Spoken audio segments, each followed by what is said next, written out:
C'est juste on de la mettre tantôt deuxième entrée. Ben, fait que c'est évident. Je veux dire. Non, t'es capable, Noah, mais c'est normal que ça va. Aujourd'hui, je suis allée à l'extérieur parce qu'on voulait faire découvrir aux élèves une expérience qui permet de modéliser les fonctions. C'est le sujet qu'on est en train d'apprendre avec les graphiques. Est-ce qu'on a plus une droite, plus une courbe? Donc, ils devaient remplir les chaudières avec des fois un élève, 2 élèves, 3 élèves. Et on se rend compte que plus il y a d'élèves qui remplissent les chaudières, moins ça prend de temps. Donc, ça va être plus une fonction de variation inverse, une courbe et non une droite.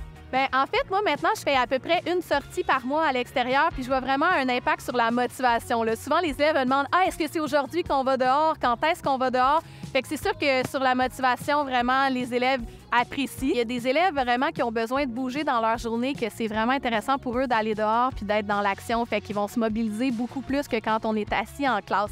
Il y a d'autres élèves, au contraire, que pour eux, ils aiment ça que ça soit structuré. Mais là, ça leur amène à développer leur flexibilité parce que là, oh, OK, on est dans un parc, là, il faut que je reste en travaillant même si on est ailleurs.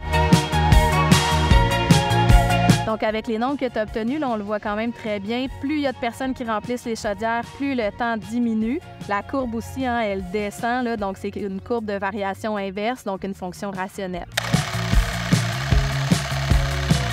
Pour certains élèves en difficulté qui ont besoin que ça soit plus concret, plus contextualisé, qu'on ne veut pas que ça soit juste dans la théorie exercice, bien, ça va venir leur apporter vraiment un gros plus dans leur journée. Nous, on va retourner en classe pour aller voir si notre expérience amène à une fonction de variation inverse. Moi, je trouve que ça m'aide plus de le faire à l'extérieur qu'à l'intérieur. Bien, je trouve que ça l'aide, admettons, à changer d'air. Rester dans une classe pendant 1h15, c'est long. Là. Fait que je trouve que ça fait du bien de prendre de l'air.